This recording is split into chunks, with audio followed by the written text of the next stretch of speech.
आज हम बात करने जा रहे हैं बीएसटीसी एग्ज़ाम से रिलेटेड सारी इन्फॉर्मेशन। यहाँ पर जो भी यहाँ पर लिखी हुई है वो सारी आज मैं आप लोगों को बिल्कुल क्लियर बताने वाला हूँ। सबसे पहले आप लोग चैनल को सब्सक्राइब कर लीजिए, वीडियो को लाइक कर लीजिए और बेल आइकन जरूर दबा लीजिएगा। तो चलो स्टार्ट करते हैं आज की वीडियो बिना देर किए हुए। तो सबसे पहले यहाँ पर जो भी प्री ELED का जो भी यहाँ पर एग्जामिनेशन होने वाला है 2023 का, यानी कि बीएसटीसी 2023 एग्जामिनेशन से रिलेटेड ये वीडियो है। तो आप लोगों को पहले मैंने एक वीडियो में बताया था कि आपका ऑनलाइन आवेदन पत्रों की उपलब्धता यहाँ पर 10/7/2023 से स्टार्ट हो जाएंगे और लास्ट डेट रहेगी 30/7/2023 और परीक्षा शुल्क जमा कराने की डेट भी रहेगी 30/7/2023। अब देखिए यहाँ पर क्या क्या पात्रता आप लोगों की होने वाली है। तो सबसे पहले आप शैक्षणिक योग्यता की बात करते हैं तो उच्च माध्यमिक परीक्षा यानी कि जो आप लोग 12वीं पास करके आते हैं उसमें कम से कम आप लोगों को कितने मार्क्स होना चाहिए कि आप ये फॉर्म अप्लाई कर सकते हैं। तो यहाँ पर देखिए अगर जनरल कैटेगरी की बात करें तो 50%, ठीक है। और यहाँ पर अनुसूचित जाति और अनुसूचित जनजाति की बात करें तो 45%, ओबीसी की यहाँ बात करें तो 45% और दिव्यांग जो स्टूडेंट्स रहते हैं, विकलांग जो रहते हैं उन्हें 45% और सामान्य वर्ग की जो विधवा या तलाकशुदा महिलाएं रहती हैं उन्हें 45% यहाँ पर लाने होते हैं 12वीं में मार्क्स। इसके बाद यहाँ पर देखिए तो यहाँ पर लिखा हुआ है क्लियर अगर आप लोगों के जितने भी मार्क्स है, अगर पॉइंट में भी आप लोगों के कम है तो भी आप यहाँ पर फॉर्म भरने से वंचित रह जाएंगे। अगर आप लोगों के पॉइंट 499% है या फिर इससे अधिक है तो ही आप एलिजिबल हैं, ठीक है। ये बात तो हो ही गई आपकी।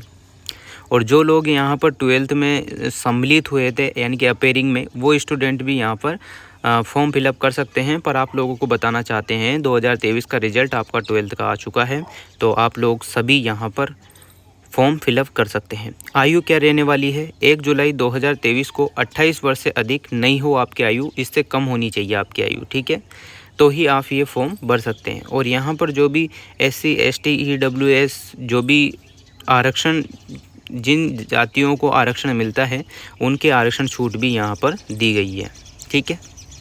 आवेदन प्रक्रिया कैसे होगी आवेदन? तो यहाँ पर जो वेबसाइट दे रखी है वो आप लोग देख लीजिएगा, इस पर आप लोगों को जाना है। इसके बाद आप ऑनलाइन पेमेंट डेबिट कार्ड से भी कर सकते हैं, क्रेडिट कार्ड से या नेट बैंकिंग से कर सकते हैं। हार्ड कॉपी आप लोग प्राप्त कर ही लेंगे। फॉर्म आपको नॉर्मल सा जैसे भरते आए हैं वैसा भरना है, ठीक है।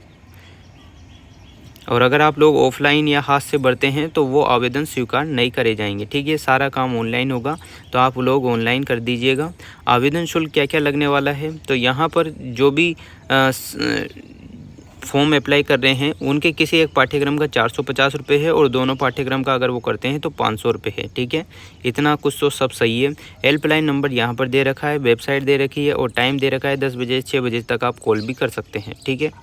ये सब तो हो गया क्लियर। अब देखो सामान्य दिशा निर्देश क्या दे रखे हैं। जैसे कि आप फ़ोटो अपलोड करेंगे तो फ़ोटो साइज़ रंगीन फ़ोटो होना चाहिए, 100 KB का होना चाहिए, अंगूठे की निशानी 100 KB की होनी चाहिए, हस्ताक्षर भी 100 KB का होना चाहिए। JPG या फिर JPEG में फॉर्मेट में वो फ़ोटो अपलोड यहाँ पर करना है। वो सब काम ये मित्र वाले कर ही देंगे। अगर आप लोग करते हैं तो थोड़ा सावधानी रखिएगा। इस टाइप से जो भी चीज़ें लिखी हुई है वो सारी फॉलो करिएगा, ठीक है। यहाँ तक भी किसी को कोई दिक्कत नहीं आनी चाहिए। फिर आगे चलते हैं। इसके बाद आगे आप लोगों को 28 वर्ष से ज़्यादा उम्र आपकी होनी नहीं चाहिए, इसमें क्लियर लिखा हुआ है। बाकी छूट आपको आरक्षण के हिसाब से मिलती रहेगी, जिसको जितना मिलता है उस हिसाब से। ये सारे आप पढ़ सकते हैं। इसके बाद आप लोग चलिए डायरेक्ट कहाँ पर आप लोगों को परीक्षा आयोजन प्रक्रिया बता देता हूँ। परीक्षा की तिथि राज्य सरकार के निर्देशानुसार बाद में निर्धारित की जाएगी। अभी तिथि यहाँ पर निर्धारित करेगी वो राज्य सरकार करेगी। प्रवेश पत्र कब होंगे? जब एग्ज़ाम डेट आएगी उसके 7 दिन पहले आपके प्रवेश पत्र डाउनलोड होंगे। परीक्षा केंद्र पर आपको आधा घंटा पूर्व पहुँच जाना है, मतलब आधा घंटा क्या, आप तो पहले ही पहुँच जाना, 1-1.5-2 घंटे पहले ही, ठीक है। अगर आप लोगों को लगता है कि आपके क्वेश्चन पेपर में या OMR शीट में कोई मिस्टेक है तो 10 मिनट के अंदर जो शुरू के 10 मिनट होते हैं उसमें आप देख लीजिएगा। अगर कोई मिस्टेक आती है तो आप चेंज करा सकते हैं, अदरवाइज़ 10 मिनट के बाद आप चेंज नहीं करा सकते। और उसमें भी अगर क्वेश्चन पेपर में इंग्लिश हिंदी में लिखा हुआ है तो इंग्लिश वाला पोर्टल देखिए, ज़्यादातर उसको मान्यता दी गई है। हिंदी वाले में अगर मिस्टेक भी है तो इंग्लिश वाला यहाँ पर सही माना जाता है, ठीक है।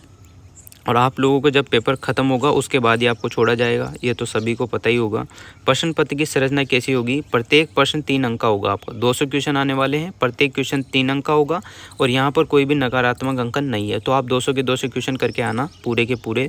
प्रश्नों की संख्या, मानसिक योग्यता की बात करें तो 50 क्वेश्चन होंगे जो 150 नंबर के होंगे, प्रत्येक क्वेश्चन 3 नंबर का। राजस्थान की सामान्य जानकारी 50 नंबर की, 50 प्रश्न होंगे 150 नंबर के। शिक्षण अभिक्षमता का होगा 50 क्वेश्चन जिसके 150 नंबर के हो जाएंगे। और अंग्रेजी, संस्कृत, हिंदी के यहाँ पर 20 क्वेश्चन इंग्लिश के आएंगे, 30 संस्कृत के, 30 हिंदी के। तो 2-3-3 के हिसाब से देख लेना। 20 क्वेश्चन का 60 मार्क्स हो गए और 30 क्वेश्चन हैं तो 90 मार्क्स हो गए, 30 क्वेश्चन है तो 90 मार्क्स यहाँ पर हो गए। आप लोगों के 200 क्वेश्चन आने वाले हैं, 3 मार्क्स का प्रत्येक क्वेश्चन है, 600 मार्क्स के यहाँ पर आप लोगों के क्वेश्चन होंगे।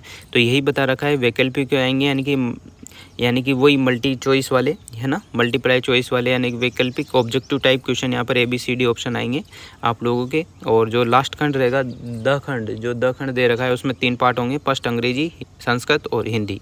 ये आप लोगों को मैंने क्लियर बता दिया है, ठीक है। OMR शीट आपको अच्छे से भरनी है, काले या नीले पेन के उससे गोले करने हैं, गोले अच्छे से करना, ऊपर नीचे मत कर देना वरना बहुत सारी दिक्कत आप लोगों को आ जाएगी। प्रत्येक खंड में यहाँ पर 50 प्रश्न होंगे आप लोगों के, ठीक है। नीले और काले पेन से आप लोग कर सकते हैं। और अगर आप नकल करते पा गए तो 3 वर्ष की कारावास, जुर्माना और हो सकता है आप परीक्षा कभी दे भी ना पाए। ऐसी कुछ स्कीम है। Mobile phone, electric phone, mobile, watch कुछ भी नहीं लेके जाना है आप। अब करते हैं अपन पाठ्यक्रम की बात। तो क्या क्या आपका पाठ्यक्रम होने वाला है, क्या क्या आपके आने वाला है।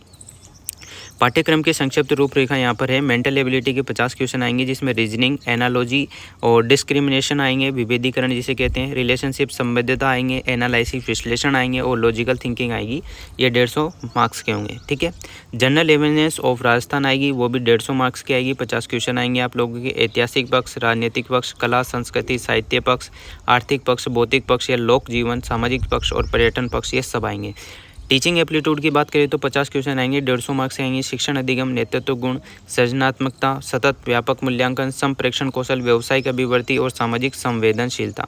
इंग्लिश की बात करें तो 20 क्वेश्चन आएंगे, 60 मार्क्स के आएंगे। ये सभी आपके लिखा रहे हैं, आप पढ़ लीजिएगा। संस्कृत का भी यही हाल है, 30 क्वेश्चन आने वाले हैं, 90 मार्क्स के। ये स्वर व्यंजन यही आएंगे।